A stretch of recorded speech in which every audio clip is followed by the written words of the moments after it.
नमस्कार, आप देखना शुरू कर चुके हैं थर्ड आई एक साथ न्यूज। मैं आपकी होस्ट पूजा शर्मा। आइए देखते हैं।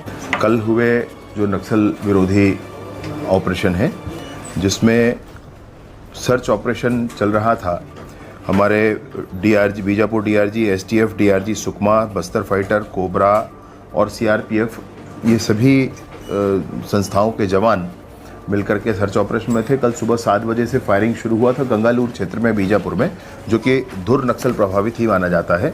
और वहाँ पर ये फायरिंग शुरू होने के बाद दोपहर शाम तक बड़ी स्पष्टता के साथ समाचार आई कि 26 नक्सली इसमें मारे गए हैं और उनके शव भी बरामद किए गए हैं। शिनाख्ती का काम आज और कल में पूर्ण किया जाएगा।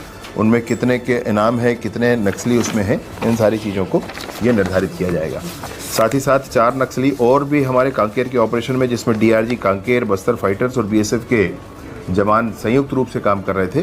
तो कांकेर और नारायणपुर के बॉर्डर एरिया में एक ये ऑपरेशन हुआ जिसमें 4 और लोग मारे गए। इस तरीके से बड़ी उपलब्धि जो नक्सल प्रभावित नक्सल ऑपरेशन के लिए मिली, वो 30 नक्सली कल मारे गए हैं। ये हम सबके बीच में ध्यान आया है। मैं इसके लिए विशेष रूप से AK-47 SLR, इंसास राइफल और 303 रॉकेट लॉन्चर, BGL लॉन्चर समेत अनेक तरह के विस्फोटक आदि भी इस पूरी प्रक्रिया में बरामद हुए हैं। TCOC के समय को उचित समझ करके एक मीटिंग अरेंज किया गया था, जिसमें इनको घेरा गया और ये संघर्ष के दौरान इन्होंने फायरिंग की और फायरिंग करते जब इन्होंने की तो जवाबी फायरिंग में इनकी मृत्यु हुई।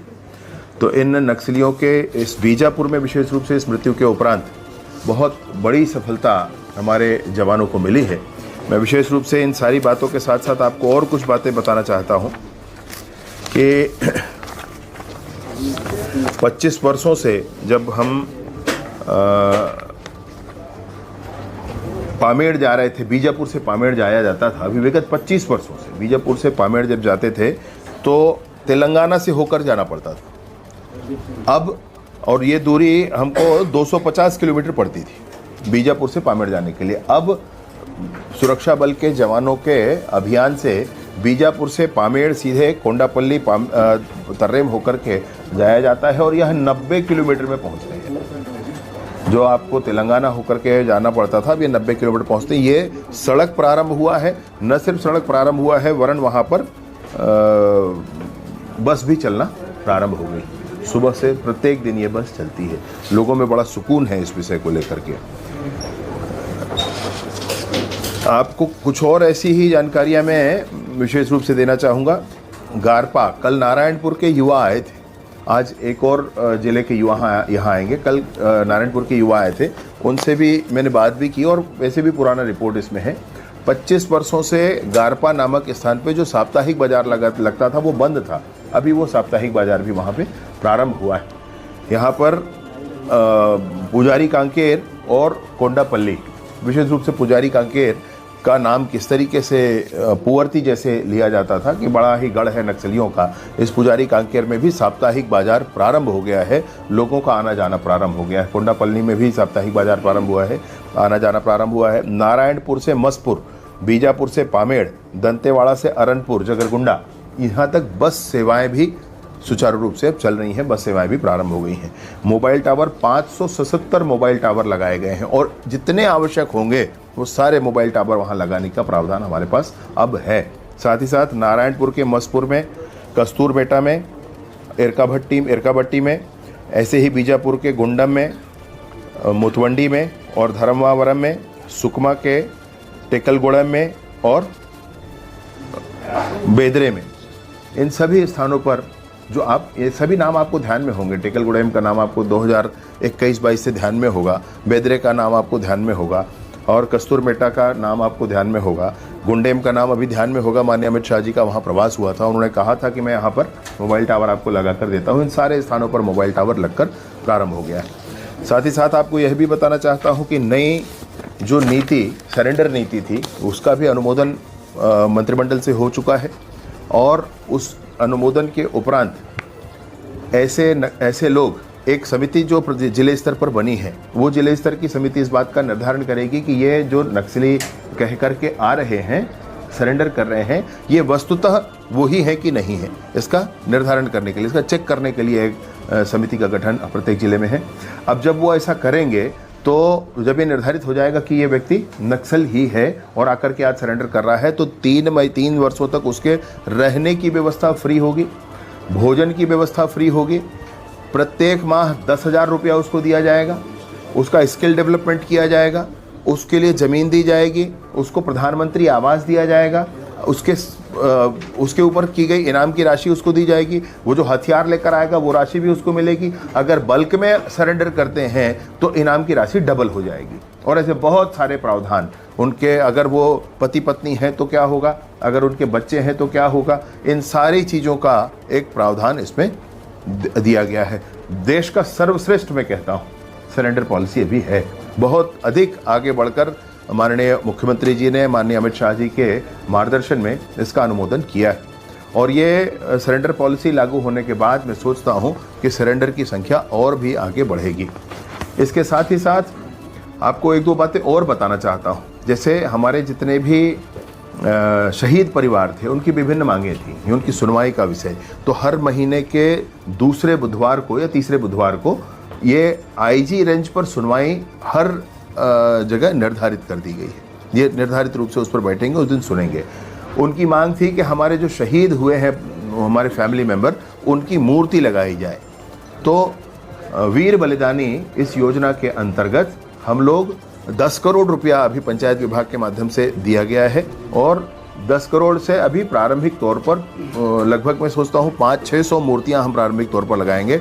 3 लाख रुपए से कुछ 3,03,000 कुछ अधिक ये करके इसका टोटल है, उसका स्टेज ये करके इसका टोटल है, उसका स्टेज बनेगा, शेड बनेगा, मूर्ति बनेगी। इस पूरी राशि के लिए, पूरे प्रावधान के लिए इतनी राशि लगभग इसका है। डिज़ाइन तैयार है, टेंडर लगभग हो चुका है।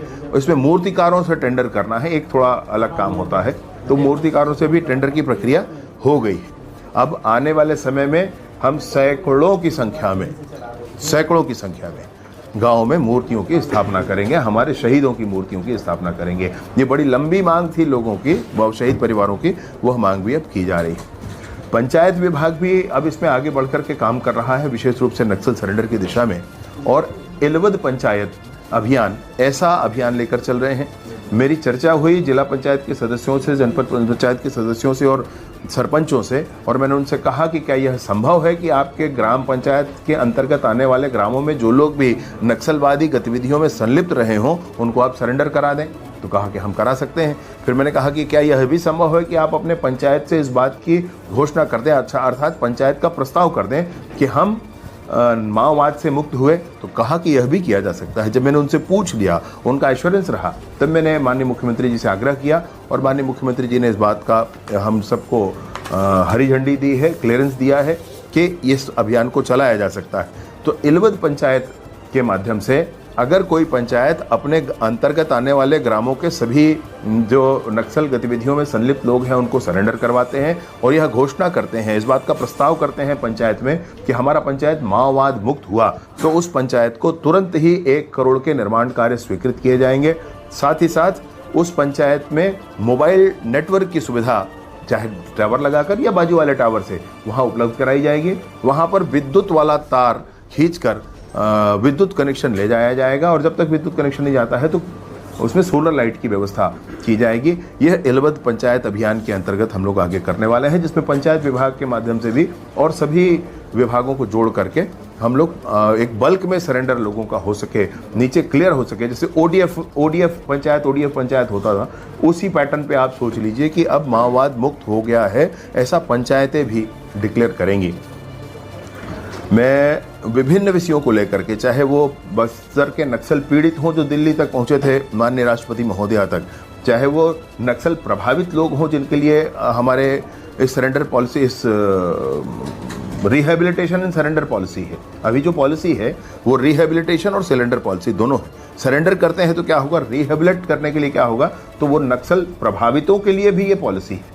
जो अभी पॉलिसी आई है वह नक्सल प्रभावितों के लिए भी आई है। मान लीजिए कोई ऐसा बच्चा है जिसके माता पिता दोनों को नक्सलियों ने मार दिया है, तो अनिवार्यतः उसको हॉस्टल में एडमिशन दिलाया जाएगा, उसके पूरे शिक्षा की व्यवस्था की जाएगी, बालिग होते तक इन सारी बातों की व्यवस्था भी नए सरेंडर पॉलिसी में है।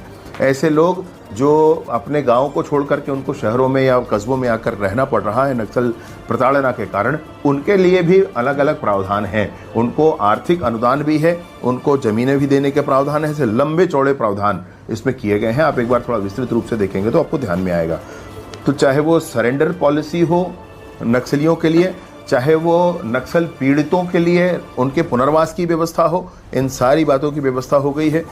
साथ ही साथ पंचायत भी उसमें आगे बढ़ कर के काम कर रहे हैं। आपको अभी ध्यान होगा बहुत सारे स्थानों पर पहली बार मतदान हुआ है, पहली बार लोगों ने वोट डाला है। अभी नियद नीलानार के 125 पंचायत हैं। हमारे 55 नए कैंप हमारी नई सरकार बनने के बाद खुले हैं, जिसमें नियद नीलानार के क्षेत्र में जो 31 कैंप खुले हैं उसके अंतर्गत 125 पंचायतों को लिया जा रहा है। 125 पंचायत जो लिए गए हैं उन सारे 125 पंचायतों को मिला करके विभिन्न योजनाओं के अंतर्गत काम किया जा रहा है। तो उसमें विवेकानंद प्रोत्साहन योजना के अंतर्गत उन क्षेत्रों के युवाओं को रायपुर तक ला करके 2 दिनों का एक्सपोजर विजिट भी उन सबका किया जा रहा है, जिसमें वो इंटरेक्शन करते हैं। आपको ध्यान आएगा जब वो यहाँ आते हैं, आप उनसे पूछेंगे तो वो बच्चे कभी जगदलपुर नहीं आए हैं, कभी रायपुर नहीं आए हैं, कभी टीवी नहीं देखे। मैंने विचित्र स्थिति है भाई। उन गाँवों को आज तक बंधक बनाकर रखा है माओवादियों ने। उन गांवों में स्कूल, अस्पताल, आंगनबाड़ी, बिजली, पानी, सड़क और मोबाइल टावर आज तक नहीं जाने दिया है।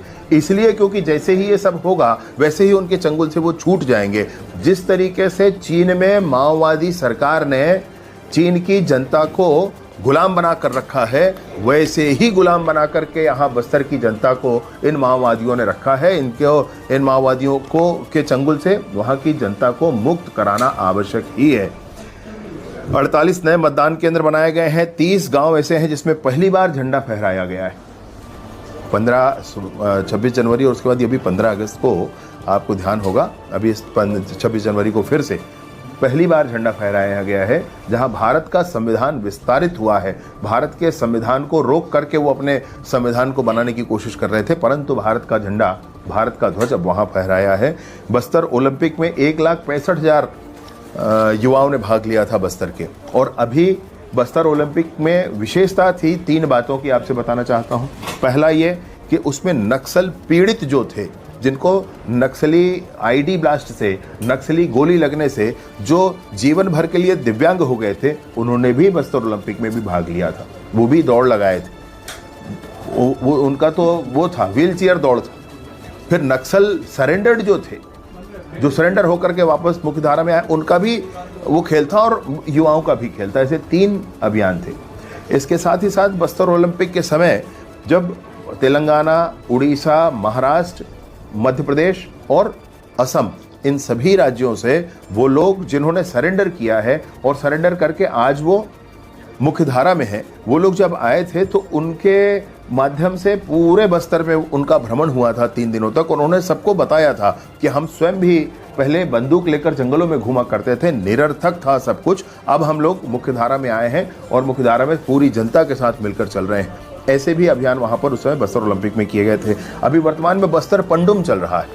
बस्तर में 2 चीज़ें प्रिय हैं सबके बीच में, मुझे ध्यान आया है। एक तो ये है खेल उनको प्रिय है, तो बस्तर ओलंपिक किया गया, और दूसरा उनको अपनी संस्कृति से बड़ा प्रेम है। तो उनकी संस्कृति में उनका पहरावा क्या है, गहने क्या हैं, वाद्य यंत्र क्या है, गीत क्या है, उनके संगीत कैसे हैं, उनके नाट्य कैसे हैं, उनके भोजन कैसे हैं, पेय पदार्थ कैसे हैं, इन सारे विषयों को लेकर के कैसे इसको उभार करके सबके बीच में लाया जा सकता है। इसके लिए बस्तर पंडुम मतलब कार्निवाल, बस्तर कार्निवाल आप कह सकते हैं। बस्तर पंडुम का आयोजन वहाँ किया जा रहा है, अभी चल ही रहा है। और अप्रैल महीने में 1, 2 और 3 तारीख को बड़ा आयोजन वहाँ पर है। बड़े डोम लगा करके बस्तर के इन सारे विषयों को पूरी देश दुनिया के सामने ला करके रखा जाएगा। बस्तर की अद्भुत संस्कृति है, उसको सबके बीच में रखा जाएगा, जिसमें बस्तर के जितने मांझी हैं, 85 लगभग मांझी हैं बस्तर में, उन सब मांझियों को भी उसमें आमंत्रित किया गया है। बस्तर के अन्य गणमान्य लोग भी आएंगे, बस्तर में कितने पद्मश्री प्राप्त लोग हैं वह भी उसमें आएंगे। ऐसे सारे लोगों को बुला करके बस्तर पंडुम का आयोजन किया जा रहा है। इन सारे अभियानों के साथ मैं सोचता हूँ कि जब संस्कृति के क्षेत्र में भी काम हो रहा है, युवाओं के भी क्षेत्र में काम हो रहा है। अभी जितने युवा आते हैं यहाँ पे, मैं पहला प्रश्न पूछता हूँ कि क्या नक्सलवाद समाप्त होना चाहिए? एक स्वर में सब कहते हैं कि नक्सलवाद समाप्त होना चाहिए, एक स्वर में कहते हैं। पामेड़ के बच्चे कहते हैं, तर्रेम के बच्चे कहते हैं कि नक्सलवाद समाप्त होना चाहिए। तो कौन चाहता है इस नक्सलवाद को? बहुत स्पष्टता इस बात में अब सबके बीच में आ गई है। और अब तक तो सरकारें तैयार थी, कोई मंत्री, कोई नेता तैयार थे, अब जनता तैयार है। मैं स्पष्टता के साथ आपके सामने विषय रखना चाहता हूँ। माननीय अमित शाह जी का संकल्प बड़ा है। उन्होंने नॉर्थ ईस्ट की इंसर्जेंसी खत्म कर दी, 370 खत्म कर दिया, भारत में इधर उधर होने वाले बम धमाके खत्म हो गए, आतंकवादी हमले खत्म हो गए। ऐसे लौह पुरुष ने निर्णय लिया है कि मार्च 2026 तक बस्तर से लाल आतंक समाप्त होगा, सशस्त्र नक्सलिज्म समाप्त होगा। और माननीय विष्णुदेव साय जी का बड़ा मार्गदर्शन है। मैं सोचता हूं कि इसमें कहीं कोई संशय नहीं है इन सारे विषयों को लेकर के।